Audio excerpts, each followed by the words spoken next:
Happy New Year, Jason Thomson. It's a brand new year. It's 2023.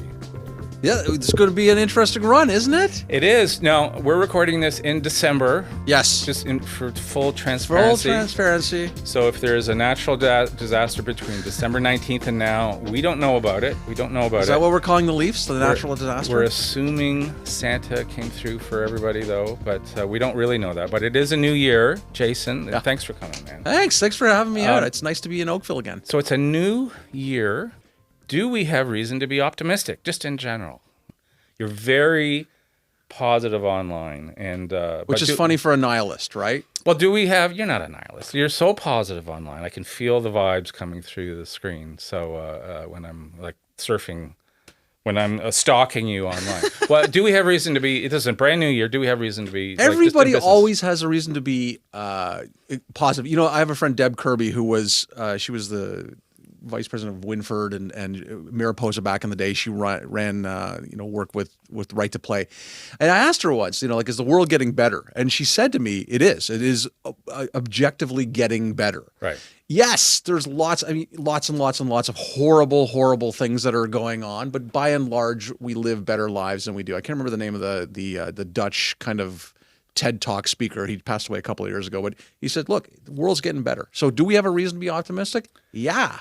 But you know what? People who are in a good mood all the time make me suspicious. So right. And I'm not in a good mood all the time. You're not? Okay. No. But you do a good job of it. Like you don't, so you're not showing your true self then online? No. I mean, people who kind of hang with me know that like I am truly an optimist. I always have been. It's one of the great gifts that I've been given and really drilled into me by my parents. Just that idea of like, you know what? Everything, there's always an answer. Like the joke I always used to make when I went through a couple of my marriages was I always feel like I've jumped out of an airplane and go without a parachute and go, yeah, I can fix this. Okay. Always. I'm not going to follow up on the couple of marriages comment, no, you go but ahead. Maybe we will later. But so I just looked it up seconds before you arrived. The last time we saw each other was 2008. Really? Yes. So I met you... So that's like 14, 15 years ago, the last time I saw you.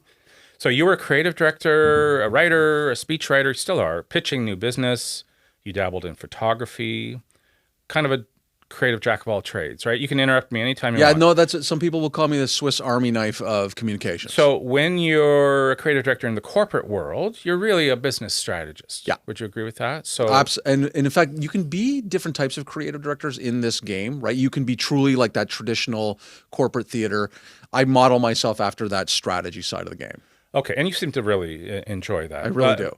Interestingly, you've evolved even further, right? You're now marketing yourself this way anyway. You're coaching people in the business world on how to be better speakers. I got that right? Yeah, like the whole idea is I want everybody to have the conversation of their lives. And presentation coaching is the easiest way to get into that. But there's other stuff I do. I do pitch coaching, communications coaching and keynotes, workshops and things like that. But truly right now, the presentation coaching is the easiest way to kind of sell me. And you're back doing live events now, I know. And last week you were out in California, I think. And you were positively giddy online. You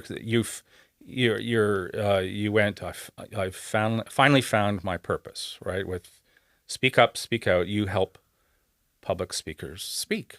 And you're doing keynotes yourself these days, which makes it more credible. So how do you help? Here's a softball, open-ended question for you. How do you make public speakers better? Bottom line is 90% of the presentations that I see are terrible. And what I mean by terrible is they actively do the opposite of what the speaker intends. We go out there and it's like Jurassic Park with the mosquito and the amber. Right. We learn these skills early in our career and we think, oh, we'll just iterate. The problem is that those skills are faulty to begin with. Too many speakers think, I'm giving a presentation, I must give a presentation, as opposed to who's the audience, what do they want, who am I, what do I want, and how do I connect with this audience effectively? And that's the secret sauce. Connection counts most. You're going to hear me say that a lot today because that is what it's all about. Right. And it's sort of that death by, we both have seen that, just death by PowerPoint, right? People just Yeah, I have a course like coming out this year. read their slides with their back to the audience. It's People like the don't nightmare understand scenario. on both sides, because you get people on both sides with PowerPoint. It's like people will put their speaking notes on PowerPoint and then just kind of like read them. But the other side, you get people like, I only put 8 words on the slide, or I only put an image. Neither of those two groups understand what PowerPoint is for.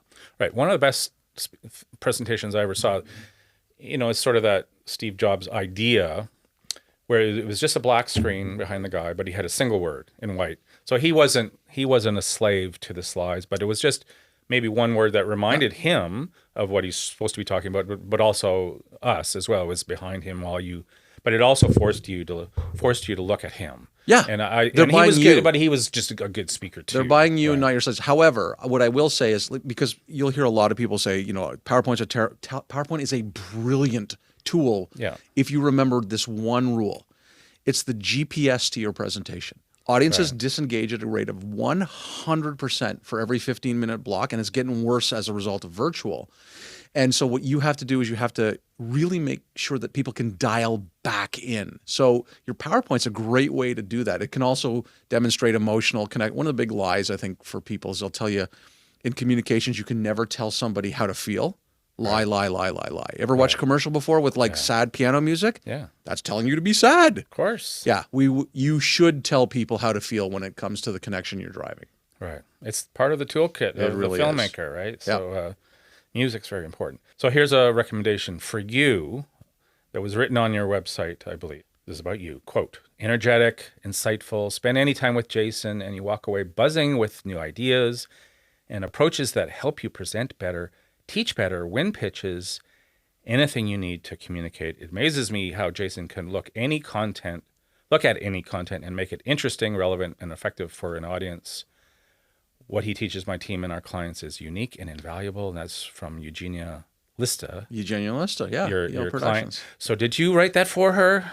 That one I don't think I did. Eugenia is actually really good, but testimonials oftentimes is I'll interview people and then I'll spit it back to them and then they'll say, yeah, no. I'm just kidding. That sort of stuff. I'm just bugging you. So one of the talking about that PowerPoint idea, the one thing that comes to mind too is like what's changed from 30 years ago is people used to rehearse. Right. Well, and I'm about 10 years older than you. People used to rehearse. Now they show up with their deck, on a floppy or whatever. It would be a stick, I guess. They just walk in, give it to a tech, if there's a tech. Yeah.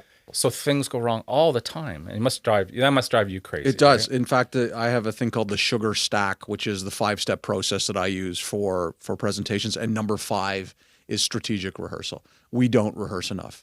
Right. At all. And it's maddening because if you're not rehearsing, you're not sharp. And if you're not sharp, you're not actually connecting with your audience, particularly that first minute and that last minute. Those are like the key pieces of real estate.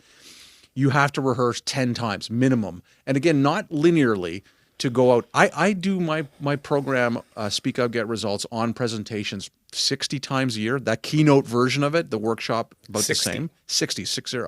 Wow. And I rehearse 5 to 10 hours every single time. The one I did last week, like I gave that session 3 times last week. I rehearsed for every single one. Well, you talk about that first minute. So how important is that first minute is critical. It's about engagement. You have 1 second to basically get up there, and audiences are already judging you as you're taking the stage. So if you're got no pressure at a all. dour face, Right. they're judging you. And after 7 seconds, they're actively looking for information that supports the narrative that they've created about you. So be smiling when you take the stage. Then you have 4 seconds to emotionally engage, and that's the key.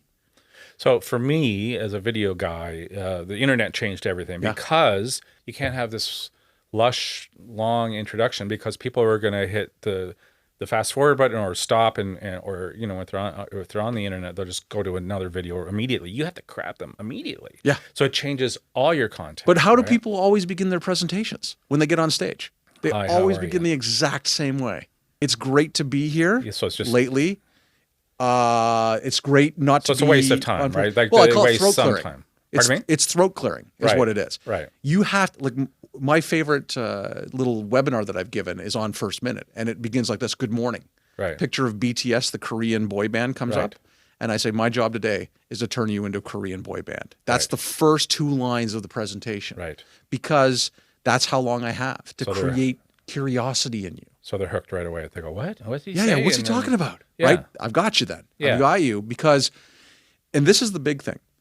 We think about presentations as something we have to give. What's the number one line I always get as a speechwriter? Here's what I want to say. Right. It doesn't matter what you want to say. Your entire presentation, every conversation you ever have is in service of your audience. I read 11 books on relationships this summer, like romantic personal relationships. They all say the same thing. Who cares what you think? It's Right. about them. Right. It's hyper empathy. Okay. Yeah. Yeah, I'm not going to touch that marriage thing. I'm trying to keep this professional, Jason. So. But I learned that because I'm writing my own book, and I find that those kind of relationship books help you understand how to have a so great you're sliding the conversation. plug in there. What's the book Book's about? going to be called Misconnected. I'm Okay. I'm 3/4 of the way through writing it Okay. right now. We have more tools than ever before to connect with each other, and Right. we're doing a worse job at it. Right. How So do you hold the conversation? It's of your about life? public speaking, though? Or? No, it's really, broader and that's than the thing that I had struggled with the book was where does it fit, right? Right. And where I learned it fits is that purpose statement. How do I help you have the best conversations of your life? You want to run a podcast, you want to present, you're going to have a multi-million-dollar advertising campaign. These rules, and that's the way the book's organized, is a series of 4-page rules. Right. How do you apply those so that you can connect with people? Okay. Yeah. One of the we're kind of are we post pandemic? I don't know. It's almost a dirty word to say that word these days, in my opinion. We're pre-next pandemic. We're between pandemics. Sure. Let's workshop that. So one of the seemingly permanent changes that's come as a result, in the last 2 or 3 years, is that hesitancy for full-time workers to return to the office full-time. I think we all kind of agree that people are doing some sort of hybrid thing. I mean, they like working at home at least part of the time, right? The bosses can threaten them, they can give them incentives, but they still like the convenience of being at home. Now, why would these same people want to go back to live events, a trade show, a convention, a company get-together? Why would they want to go back? Why should they go back? Because that's a big problem for the event industry, in my opinion. It's becoming less of a problem, and I'll tell you why. I've done enough live events in 2022, starting my first event was in February of all times in Dubai at the World Expo. There is no substitute for human connection. And the big lie that we tell ourselves when it comes to large-scale events is what happens on that main stage is the most important part of the event. It isn't. The most important part of any event is the networking. Yeah. And the networking, well, I feel that I continue to be a great student of the virtual space and very good at it and teaching others that. There's no substitute for human connection. I mean, otherwise, why don't we date, on Zoom? Yeah, I have a client of mine that they're a software client, and pre-pandemic, they did conventions in every province all year long. Then they switched to virtual. So it was seamless.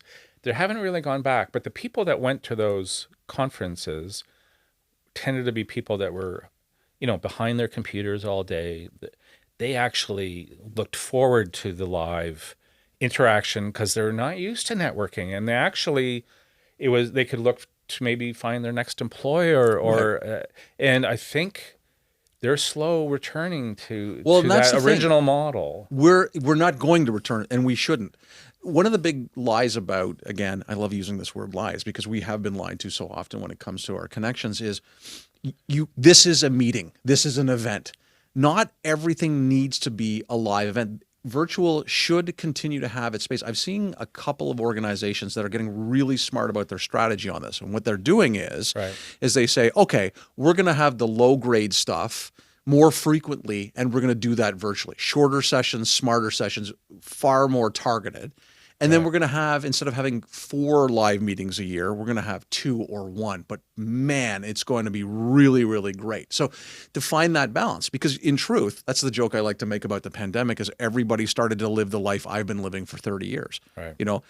For all of my bombast and chattiness, I'm a hard eye introvert. And I like to recede to my little castle in the sky in Bradford, Ontario. Right. But I know when you have to go. In fact, I just did last week. I just sat with my marketing team out of the UK and we targeted 12 live events where I need to be next year because I can't convert those people into customers online. It just can't happen. Right. But even in, what I call before times, I go to events and my role often was I'm doing videos like talking to people like, what do you think?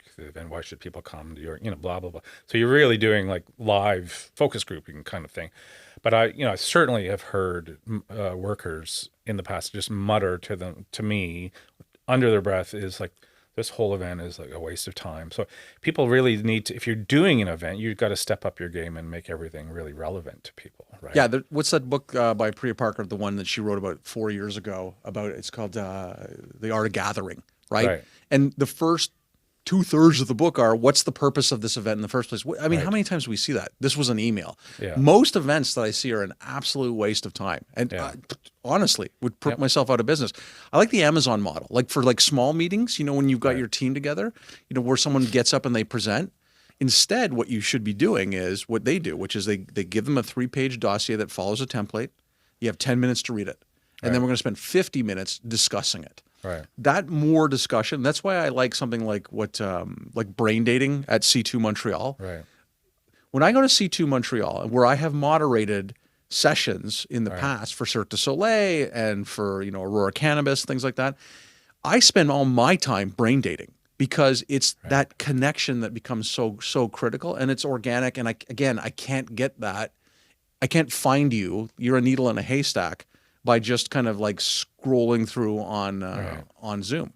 Yeah, I mean, one thing that again, it's these event companies are just trying to survive during, the last 2 or 3 years, but it did drive me nuts. Where I was like, yes, we're pivoting to virtual, and everyone's loving it, and we're doing great, and I just didn't believe it for a second because I know that people like meeting in person. And that's the truth is, smart companies like EL Productions here in Canada, Applebox Productions out of Atlanta is another one I really like, Eventive here in Toronto, is they basically blew up the model of what a meeting was. Because with anything that you create, the next iteration of it is a virtual version of the last iteration. So when events started, like I literally would see interfaces that look like ballrooms and things like that.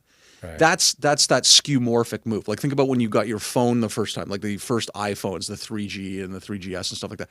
They were like versions of what came before it. Right. But over time, they lift off. And that's what's, to me, is most fascinating, is that smart agencies are rethinking everything. So again, with EL Productions, they assigned me as a content director. I go in first and I'm like, let's look at your agenda. Oh, you want 60 minutes for the CEO? Why? Why do you want 60? Nobody's going to listen to 60 minutes for a CEO.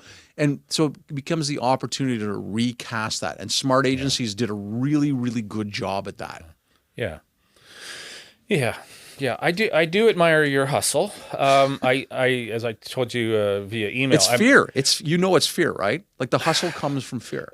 Well, I can relate to that. So, but I see you out there online. You're giving your audience value. So I follow you on LinkedIn. Thanks. If not, I appreciate you. Perhaps other things. But you're providing like free tips on how to make your presentations better. So you can get Jason's stuff for free if you figure out how. I'm an infographic fiend. Yeah, so you're giving away these cool infographics, but you're supplying value to your followers while not so subtly promoting your professional self. And as I said to you, you kind of you can say that you inspired me on some level to do this. Thanks, man. But you do give, like, you got a podcast, which we'll talk about in a minute, piles and piles and piles of free content. Yes. Does it work for you? Yeah. I get this, and I have gotten this before. There's a divide line with organizations, which is how much do you give away? You give enough away to create that connection. There's a great story about a swimming pool company, and they put up a video that says how to build your own swimming pool at home, right? Got 10 million views on YouTube, right? And their business went through the roof because what I'm doing is, I'm creating a visual and virtual identity for myself that when you think great conversations, you think me. And there's a color scheme and there's a language approach to it so that, you're going to get free stuff. But the thing is that, are you really going to sit down and take all that free stuff and be able to build the presentation of your life? Some will. Most people are like, you know what? I've got training dollars. I can hire Jason. Jason will get me there. And I do that a lot. Like these 4 or 5 coaching sessions.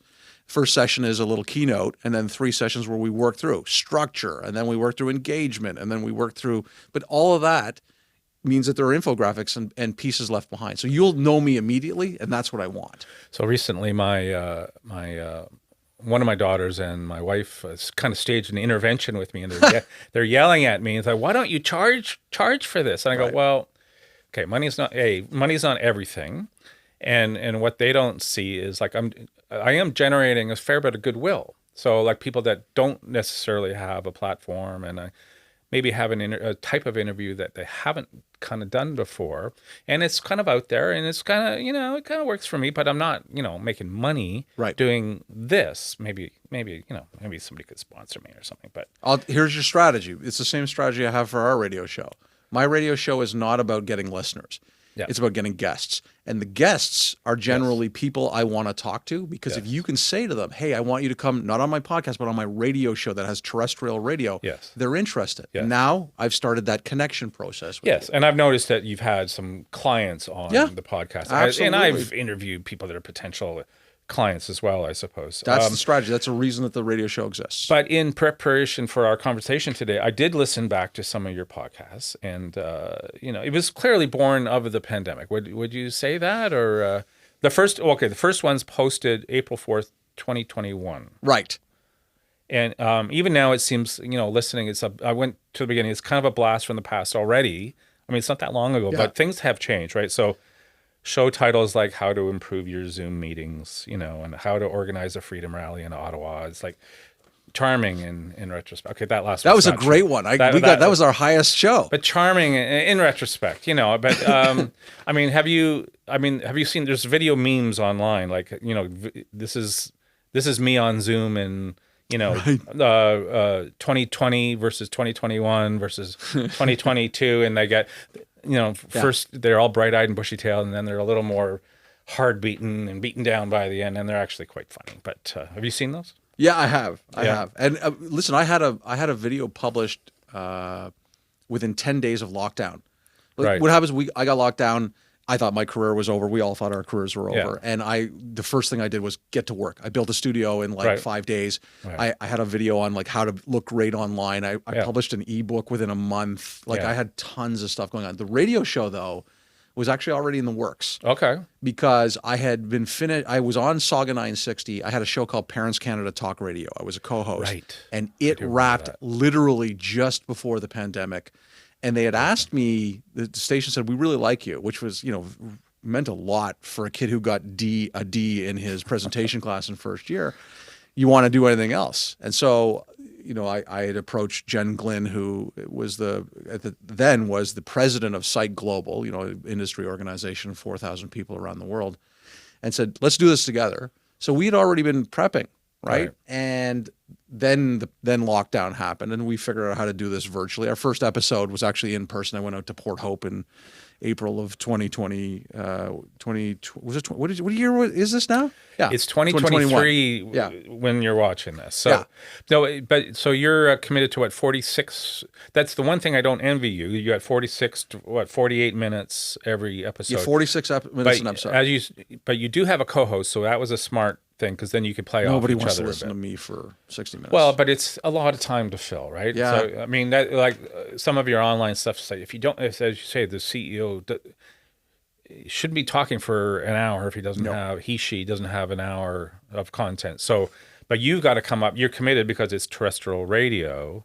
What we do is I almost see it as 4 12-minute segments or 4 11-minute segments, right? Like that's the key. Now, some of them, which is great with guests. Guests will always push you to 17, 18 minutes. So you could, and the station's been really good about being elastic around, what okay, we're going to do 10 minutes for this segment. We're going to do 16 for this one. They've been pretty good about that.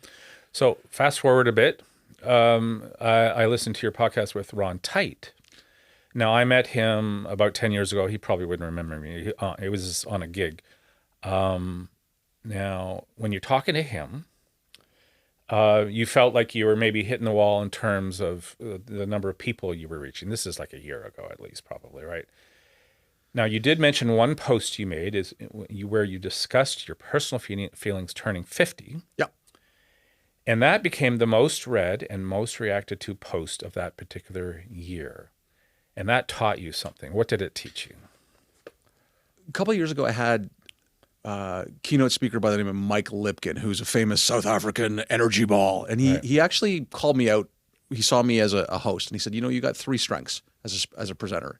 Vulnerability is your primary strength, which is you use that to bring you people. In general, or he's talking about you? Me personally. So he said vulnerability, expertise, energy. Those were the big 3.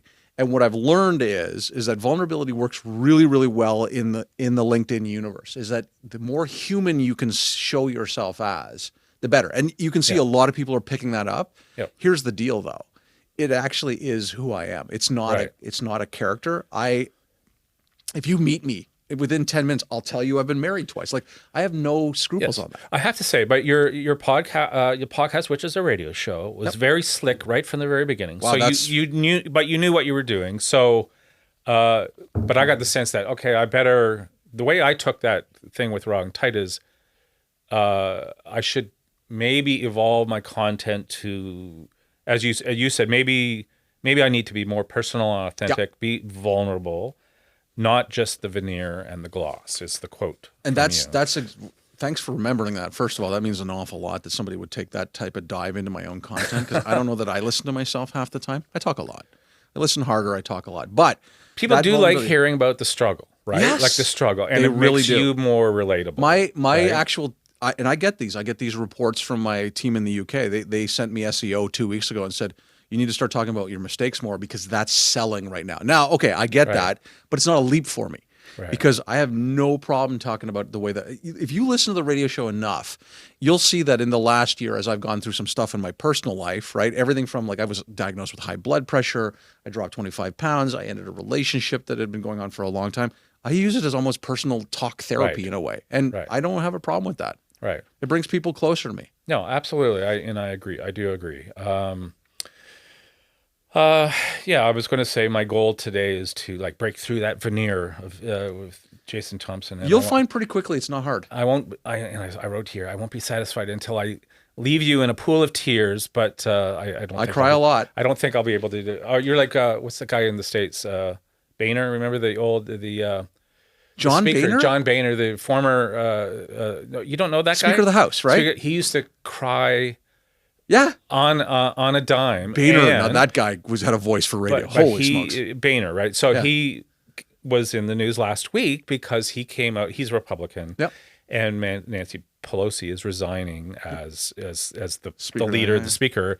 So he was doing the bipartisan thing, and he's saying nice things about Nancy Pelosi, and cried like a baby, as he always does. So I do that. Listen, I on stage, have 3 kids. You? Or just behind I cried on stage. I don't know if I've ever cried on stage, but I have 3 kids, and I have one kid who struggled mightily through university, and just yesterday finished his first final exam in his first semester, 3rd shot at it.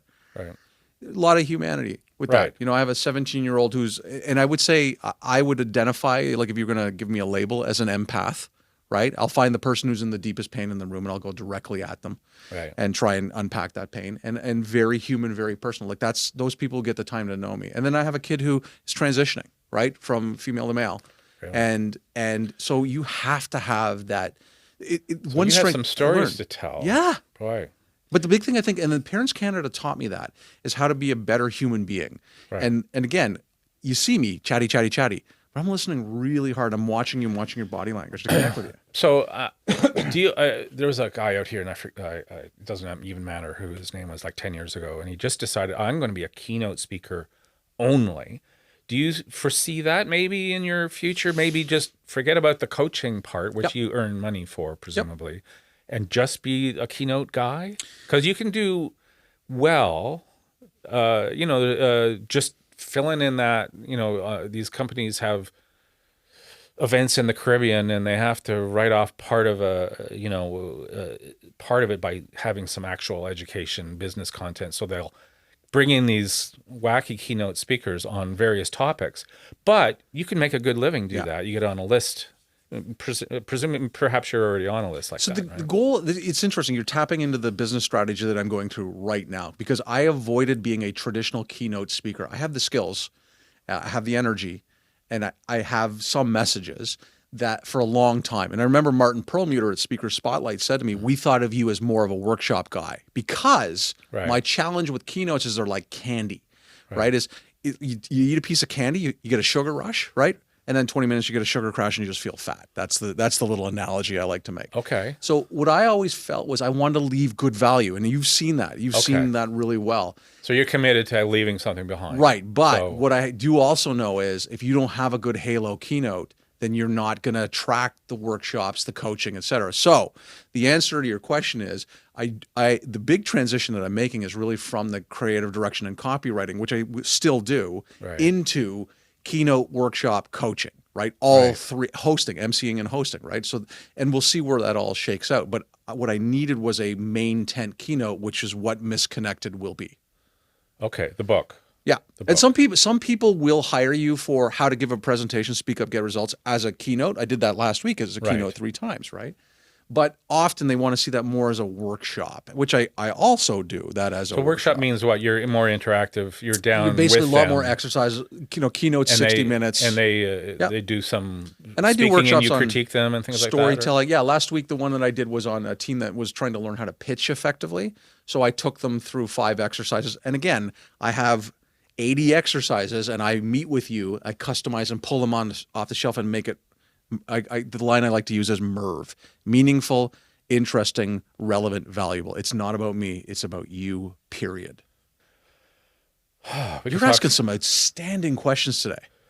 Okay. You're buttering me up. It's true. No, and you know, it's funny, the buttering me up thing.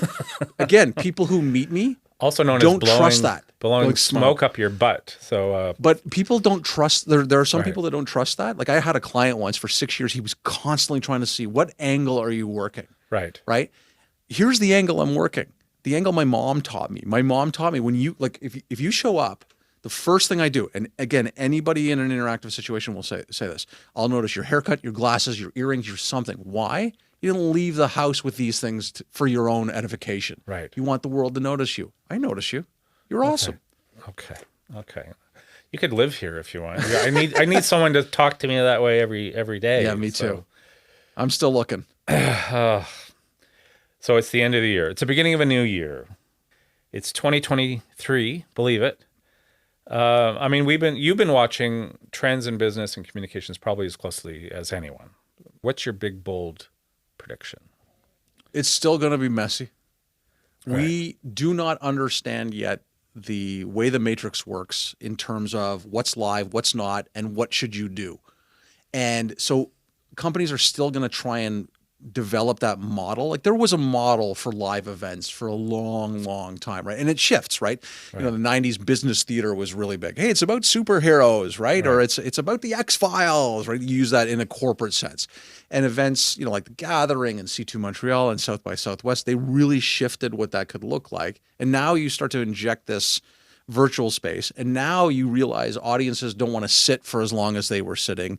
And now you realize that the traditional keynote isn't sitting the same way. So it's still going to be messy. We're still trying to figure out what that model looks like. The best, though, are those who are going to experiment, who are going to play, who are going to look at this and say, what can this be? And let's try some stuff out. And I'm seeing, it's actually really gratifying to see a conservative country like Canada, which has not done a good job, I think, at really bucking trends, to start setting some of those trends, to look at this and go, okay, let's rethink what this can be so that we can be meaningful, interesting, relevant, and valuable to our audiences. That is what I see. Still going to be messy, going to see some new models.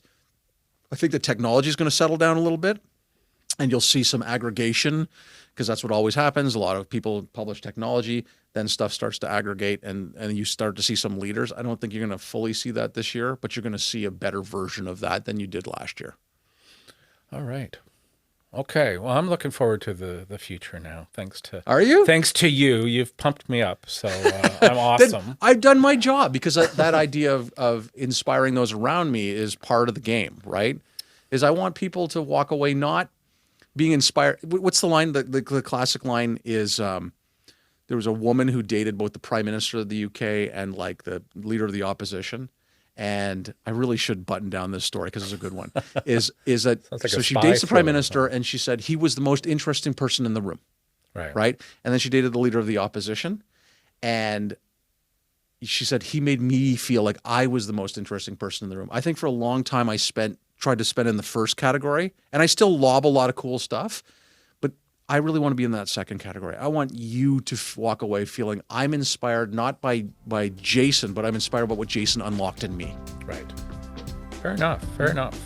Food for thought, certainly. Happy New Year. Happy New Year, my friend. Happy 2023, and thanks for doing this. Gonna be bigger. It's an absolute pleasure. I'll come and hang out with you anytime. Every day. Okay. I need you every day. All right. We're new besties.